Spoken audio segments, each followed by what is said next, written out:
एक लड़का जो कि काफ़ी ज़्यादा कमज़ोर होता है और सभी लोग उसका मजाक बनाते हैं। लेकिन क्या होगा अगर वह लड़का दुनिया का सबसे पावरफुल हंटर बन जाए?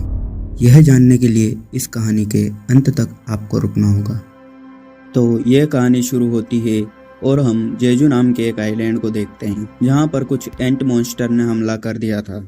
वहाँ पर हम कुछ फाइटर लोगों को भी देखते हैं जो कि इन मॉन्स्टर्स से फाइट कर रहे थे। ये सभी हंटर्स इन मॉन्स्टर्स को मार ही रहे थे, लेकिन तभी मॉन्स्टर्स की संख्या बढ़ जाती है और ये एंट मॉन्स्टर इन लोगों पर भारी पड़ने लगते हैं। मगर तभी यहाँ पर कुछ ऊंची रैंक वाले हंटर्स आ जाते हैं और इन मॉन्स्टर्स से फाइट करने लगते हैं। इन हंटर्स के साथ हीलर्स भी होते हैं जो कि अपने साथियों को हील करने लगते हैं। अब तभी यहाँ पर इन मॉन्स्टर्स की लीडर आ जाती है और इन लोगों पर हमला करने लगती है। मगर ये ऊंची रैंक के हंटर्स काफी ज्यादा पावरफुल थे और ये लोग मॉन्स्टर्स की लीडर को हरा देते हैं। अब तभी उसी लीडर मॉन्स्टर की तरह और मॉन्स्टर्स आने लगते हैं। ये देखकर हंटर्स इन मॉन्स्टर्स से अपनी पूरी ताकत से फाइट करने लगते हैं। यहीं पर हम इन हंटर्स के कमांडर चोई को भी देखते हैं। चोई अपने एक ही बार में कई सारे मॉन्स्टर्स को जला देता है और अपनी टीम के साथ मिलकर इन मॉन्स्टर्स से फाइट करने लगता है। फिर हमें बताया जाता है कि आज से 10 साल पहले अचानक से धरती पर कुछ ऐसे पोर्टल खुलने लगते हैं जिनसे अजीब अजीब से मॉन्स्टर बाहर आने लगे और इन मॉन्स्टर्स पर किसी भी प्रकार के आम हथियार का कोई असर नहीं होता था और इसी वजह से कुछ लोगों ने अपने आप को ट्रेन करके उन मॉन्स्टर्स से फाइट करने के लायक बना लिया। तो उन लोगों को हंटर्स कहा जाने लगा और उन लोगों के अंदर पावर भी जागने लगी।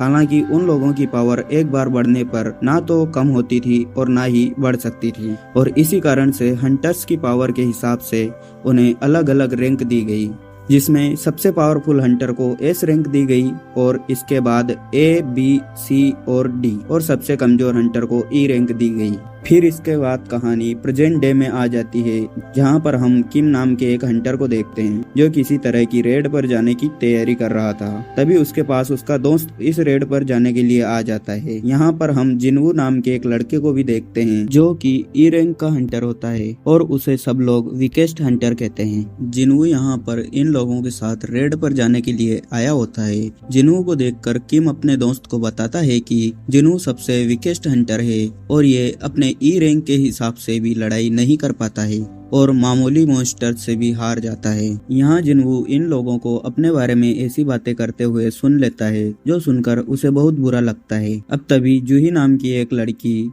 जो कि हीलर होती है वो जिनवू की चोटों को देखती है और गुस्सा करने लगती है और जिनवू को अपना ध्यान रखने के लिए बोलती है। फिर इसके बाद जिनवू और जूही दोनों अपने रेड के लीडर सोंग के साथ एक पोर्टल के अंदर जाने लगते हैं और ये पोर्टल वही होता है जिसके पीछे मॉन्स्टर्स रहते हैं। ये सभी लोग मॉन्स्टर्स से लड़ने के लिए ही पोर्टल के अंदर जा रहे होते हैं। यहाँ जिनवू अपने पास मौजूद एक चाकू को निकालता है और फिर इस पोर्टल के अंदर चला जाता है। वहीं दूसरी तरफ हम एक हंटर एसोसिएशन के लीडर गो को देखते हैं। वो बताते हैं कि हम हंटर्स जिन भी मॉन्स्टर्स को मारते हैं उनसे हमें एसेंस स्टोन और माना क्रिस्टल मिलते हैं जो कि काफी ज्यादा कीमती होते हैं। वहीं दूसरी तरफ डंजन में जिनवू एक मॉन्स्टर को मार देता है और उसे एक स्टोन मिल जाता है, लेकिन तभी एक मॉन्स्टर जिनवू पर हमला कर देता है और उसे घायल कर देता है। मगर तभी जिनवू का साथी उस मॉन्स्टर को खत्म कर देता है। यहाँ जूही अपनी पावर से जिनवू को हील करने लगती है। वहीं दूसरी तरफ मौजूद हंटर्स दूसरे मॉन्स्टर से फाइट कर रहे होते हैं। फिर हम अगले सीन में चेयरमैन को देखते हैं जो कि हमें बताते हैं कि कुछ स्टोन ऐसे भी होते हैं जो कि सिर्फ ऊंची रैंक के मॉन्स्टर को मारने से ही मिलते हैं और उन स्टोन को माना क्रिस्टल कहा जाता है। उन स्टोन की मदद से मॉन्स्टर से लड़ने वाले वेपन और काफी सारे एक्सपेंसिव चीजें बनाई जा सकती है। फिर अगले सीन में डंजन में सभी लोग मिलकर इस डंजन के बॉस को मार देते हैं। यहाँ जूही भी अब जिनवू को ठीक कर देती है और फिर उस पर गुस्सा करने लगती है। जूही जिनवू से कहती है कि तुम्हें यह हंटर वाला काम नहीं करना चाहिए क्योंकि यह काम करते हुए तुम्हें हमेशा ही चोट लग जाती है और अगर ऐसा ही चलता रहा तो एक दिन तुम्हारी जान भी जा सकती है। यह सारी बातें सुनकर जिनवू को काफी दुख होता है। अब यहाँ पर ये लोग मॉन्स्टर को मारकर वापस जाने लगते हैं, लेकिन तभी यहाँ पर इन्हें एक और सुरंग दिखाई देती है जिससे ये लोग समझ जाते हैं कि यह एक डबल डंजन है और यह देखकर इन्हें ऐसा लगता है कि इस सुरंग के अंदर इन्हें माना क्रिस्टल मिल सकते हैं और यह सोचकर अब कुछ हंटर इस सुरंग के अंदर चलने की जिद करने लगते हैं, लेकिन इनके लीडर सोंग इनसे ऐसा करने से मना करने लगते हैं और कहते हैं कि ऐसे हालातों में हमें हंटर एसोसिएशन के ऑर्डर का वेट करना चाहिए। मगर कुछ हंटर अंदर जाने की जिद करने लगते हैं। इसके बाद सोंग सभी हंटर के बीच में वोट करवाते हैं ताकि वो जान सके कि कौन कौन अंदर जाना चाहता है और कौन कौन नहीं जाना चाहता। यहाँ सभी लोग अपनी अपनी मर्जी बताते हैं, जहाँ आधे लोग अंदर जाना चाहते थे और आधे लोग अंदर नहीं जाना चाहते थे। अब आखिरी में जिन्हू का वोट ही बचता है। यहाँ जिन्हू जानता था कि यह डंजन डी रैंक की डंजन है और वहाँ जाने पर वह मर भी सकता है, लेकिन जिन्हू अपनी माँ के इलाज और अपनी बहन की पढ़ाई के बारे में सोचता है और वो जाने के लिए मान जाता है ताकि वो और पैसे कमा सके। फिर इसके बाद जिन्हू और उसकी टीम सुरंग के अंदर चली जाती है और वो सुरंग में काफी अंदर तक आ चुके थे। यहाँ सोंग सभी को बताते हैं कि हमें इस डंजन के बॉस को मारे हुए 40 मिनट बीत चुके हैं। अब हमारे पास बस 20 मिनट का टाइम ही बचा है, क्योंकि बॉस के मरने के बाद वो पोर्टल 1 घंटे में बंद हो जाएगा। यहाँ पर जूही भी जिन्हू पर गुस्सा करती है। यहीं इन सभी लोगों को एक बड़ा सा डोर दिखाई देता है। यहाँ ये सभी हंटर लालच में आकर उस डोर को खोल देते हैं और एक बड़े से तहखाने में आ जाते हैं, जहाँ पर काफी सारी बड़ी बड़ी मूर्तियाँ होती है, जो देखकर इन्हें बिल्कुल भी समझ में नहीं आता है कि ये स्टेचूज यहाँ पर क्या कर रहे हैं। अब तभी यहाँ पर इन लोगों को प्राचीन भाषा में कुछ रूल्स लिखे हुए दिखाई देते हैं। यहाँ सोंग उन रूल्स को पढ़ता है और बताता है कि यहाँ का पहला नियम यह है कि देवता का सम्मान करो, और दूसरा नियम यह है कि देवता की तारीफ करो, और तीसरा नियम यह है कि देवता के लिए अपनी भक्ति को साबित करो। यहाँ इन लोगों को यह बात समझ में नहीं आती है कि यह रूल्स किस देवता के लिए लिखे हुए हैं। अब तभी जूही को ऐसा लगता है कि उसके पीछे रखी मूर्ति की आंखें हिल रही है। जूही यह बात जिन्हू को बताती है। यहाँ ये लोग यह देख ही रहे थे कि तभी इस तहखाने का डोर बंद हो जाता है, जो देखकर एक हंटर उस डोर को खोलने लगता है, लेकिन तभी डोर के पास खड़ी मूर्ति अचानक से जिंदा होती है और उस हंटर पर हमला करके उसे मार देती है।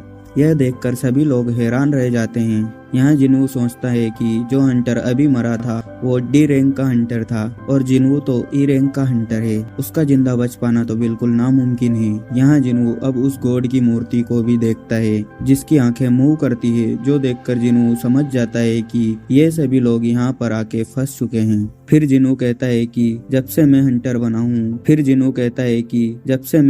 हूँ तो मैं हमेशा ही अपने मिशन के दौरान खतरों में फंस जाता हूँ, और अब मैं कई सारे खतरों में फंस चुका हूँ और अब मुझे इस चीज की आदत हो चुकी है। जिन्हू बताता है कि उसके पास पैसों की भी बहुत कमी है और इसी वजह से उसके पास अच्छे हथियार भी नहीं है। फिर भी वो अपनी जान जोखिम में डालकर बड़ी रैंक की डंजन में जाता है ताकि वह और पैसे कमा सके। यहीं प्रेजेंट टाइम में वो गॉड की मूर्ति इन सभी लोगों पर हमला कर देती है, लेकिन उससे पहले ही जिन्हू सभी लोगों को नीचे बैठने के लिए कहता है और जिन्हू की वजह से सभी लोगों की जान बच जाती है। मगर यह देखकर सभी लोग डर जाते हैं और किसी को कुछ भी समझ में नहीं आता कि यहाँ पर क्या चल रहा है। अब दूसरे एपिसोड की शुरुआत में हम जिन्हू और बाकी सभी लोगों को देखते हैं।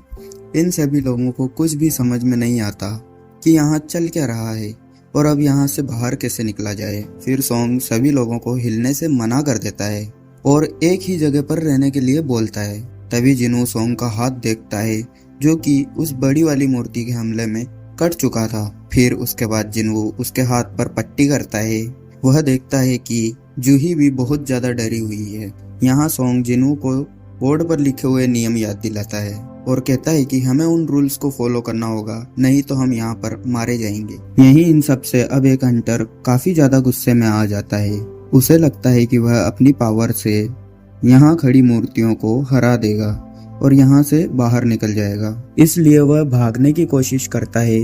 लेकिन तभी गॉड की मूर्ति अपनी आंखों से फायर करती है, जिससे उस हंटर के 2 टुकड़े हो जाते हैं, जो देखकर सोंग और जिन्हू समझ जाते हैं कि यह मूर्ति चाहे तो हम सबको एक ही बार में मार सकती है।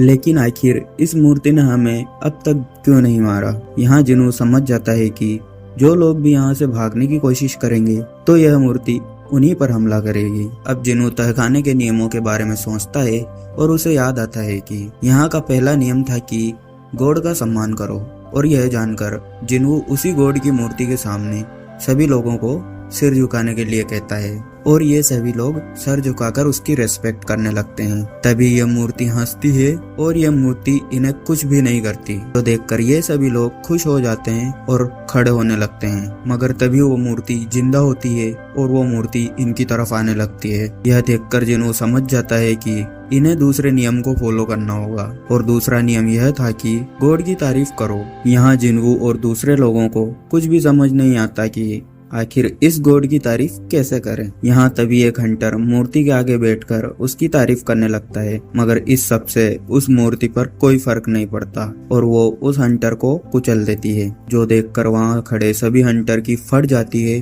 और वे सभी लोग इधर उधर भागने लगते हैं। यहाँ जिन्वू जूही को लेकर भागता है। अब बाकी मूर्तियां भी इन लोगों पर हमला करने लगती है और इन्हें मारने लगती है। जिन्वू ध्यान से सभी मूर्तियों को देखता है। तभी यहाँ उसे कुछ मूर्तियां दिखती है जिनके हाथ में कुछ संगीत के साधन थे, जो देखकर जिन्वू सभी से कहता है कि जल्दी से सब लोग इन मूर्तियों के पास जाकर खड़े हो जाओ। इसके बाद सभी लोग मूर्तियों के पास आ जाते हैं। वे लोग जैसे ही इन मूर्तियों के पास जाते हैं, वे मूर्तियां म्यूजिक बजाना स्टार्ट कर देती है और वह गॉड उन सभी पर हमला करने से रुक जाता है। फिर अगले सीन में जब गॉड वापिस अपनी जगह पर चला जाता है, तब जूही जिन्वू के पास आती है। वह देखती है कि जिन्वू का पैर उस भागम भाग में कट चुका है। जूही अपनी हीलिंग एबिलिटी से जिन्वू को ठीक करने की कोशिश करती है, लेकिन वह ऐसा नहीं कर पाती।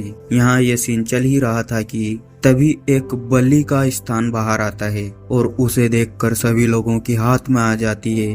तभी जिन्वू सभी को बताता है कि इस पत्थर पर देवता को खुश करने के लिए बलि दी जाती है। यह सुनकर एक हंटर मिस्टर सोंग के ऊपर तलवार रख देता है और यहाँ आने का ब्लेम उनके ऊपर डालता है और उन्हें बलि देने के लिए कहता है। फिर उसके बाद मिस्टर सोंग कुछ सोचते हैं और वह सभी लोगों को बचाने के लिए अपनी बलि देने के लिए तैयार हो जाते हैं। इसके बाद वे बलि के स्थान के पास आ जाते हैं, लेकिन तभी यहाँ पर एक आग जलने लगती है और मिस्टर सोंग को कुछ भी नहीं होता। ये देखकर जिन्वू दो लोगों के साथ बलि स्थान के पास आता है। वहां आते ही तीन और जगह पर आग जलने लगती है। तभी जिन्वू मिस्टर सोंग से पूछता है कि अगर आज हम यहाँ पर हार गए तो क्या कोई हमारी मदद के लिए आएगा। इसके बाद मिस्टर सोंग बताते हैं कि अगर अंदर वाले पोर्टल को 7 दिन से अधिक खोलकर रखा जाए तो इस पोर्टल से मॉन्स्टर्स बाहर जाने लगते हैं। इस वजह से 7 दिन के अंदर ही चांस है कि कोई हमारी मदद के लिए आएगा। अब इसके बाद हम जिन्वू की बहन जिन्हा को देखते हैं, जो हॉस्पिटल में अपनी माँ के पास आई होती है। उसकी माँ काफी ज्यादा बीमार होती है। इस तरफ जिन्वू सभी लोगों को एक ही जगह पर बुलाता है। तभी यहाँ कुछ ब्लू कलर की आग जलने लगती है और यहाँ से बाहर जाने का दरवाजा खुद ही खुल जाता है। लेकिन इसके बाद काफी सारी मूर्तियाँ इनकी तरफ बढ़ने लगती है। तभी जिन्वू कहता है कि अगर हम इन मूर्तियों को देखते रहेंगे तो ये मूर्तियां अपनी जगह से नहीं हिलेंगी। यह बात सुनकर सभी लोग वही करते हैं जो जिन्वू कहता है। लेकिन तभी एक लड़की बहुत ज्यादा डर जाती है और यहाँ से भाग जाती है, लेकिन दरवाजों पर खड़े गार्ड अभी भी उसे नहीं मारते। तभी जिन्वू देखता है कि वो आग भी धीरे धीरे कम हो रही है। तभी जिन्वू समझ जाता है कि गॉड ने यह दरवाजा उनकी भक्ति को देखने के लिए खोला है, ताकि वह देख सके कि कौन कौन सच्चा भक्त है और कौन कौन नहीं। तभी एक और लड़का यहाँ से भाग जाता है और जिन्वू उन लोगों को यहाँ से भागने से मना कर रहा होता है और कहता है कि हमें बस दूसरी आग के बंद होने का वेट करना होगा। इसके बाद शायद हम लोग यहाँ से बाहर जा सकते हैं। लेकिन धीरे धीरे सभी लोग यहाँ से भाग जाते हैं और यहाँ सिर्फ जूही, सोंग और जिन्वू ही बचते हैं। यहाँ मिस्टर सोंग जूही और जिन्वू को भी यहाँ से भागने के लिए बोलते हैं और कहते हैं कि अगर हम में से कोई एक भी यहाँ पर खड़ा रहेगा तो यह दरवाजा खुला रहेगा और यहाँ से बाहर जाने के बाद जूही तुम जिन्वू का ध्यान रखना। लेकिन तभी जूही के पैरों में कुछ हो जाता है और वो यहीं पर गिर जाती है और चलने की हालत में भी नहीं होती है। और यह देखकर मिस्टर सोंग समझ जाते हैं कि जिन्वू को ठीक करने की वजह से जूही का माना खत्म हो गया है। जूही को देखकर जिन्वू कहता है कि मैं जूही को इस हालत में बाहर नहीं ले जा पाऊंगा, इसलिए मिस्टर सोंग आपको ही इसे बाहर ले जाना होगा। तभी जूही कहती है कि चाहे कुछ भी हो जाए मैं तुम्हें छोड़कर बाहर नहीं जाऊंगी। फिर जिनवू अपने पास में से एक स्टोन निकालता है और कहता है कि मैंने तुम्हें यहाँ से बाहर जाने पर डिनर पर ले जाने का वादा किया था, तुम इससे डिनर कर लेना और अगर मैं जिंदा बच गया तो बचे हुए पैसे वापस मुझे दे देना, जिससे मैं डिनर कर लूँगा। फिर मिस्टर सोंग जूही को बेहोश कर देते हैं और यहाँ से बाहर ले जाते हैं। इसके बाद ये सभी मूर्तियाँ जिनवू पर हमला करने लगती है और जिनवू का हाथ काट देती है। अब जिनवू मरने लगता है और उसे अपनी फैमिली याद आने लगती है। यहाँ एक मूर्ति जिनवू को अपनी तलवार से मारने ही वाली थी कि वह सोचता है काश मुझे जिंदा रहने का एक और मौका मिल जाता। लेकिन तभी जिनवू के सामने एक नोटिफिकेशन आती है कि तुम अब प्लेयर बनने के लायक हो गए हो, तो क्या तुम इसे एक्सेप्ट करते हो? और जिनवू इसे एक्सेप्ट कर लेता है। इसी के साथ सोलो लेवलिंग का एपिसोड 2 यहीं पर समाप्त होता है। अगर आप लोगों को यह एपिसोड देखने में मज़ा आया हो तो वीडियो को लाइक और चैनल को सब्सक्राइब करें, जिससे हम और एपिसोड ला सकें। धन्यवाद।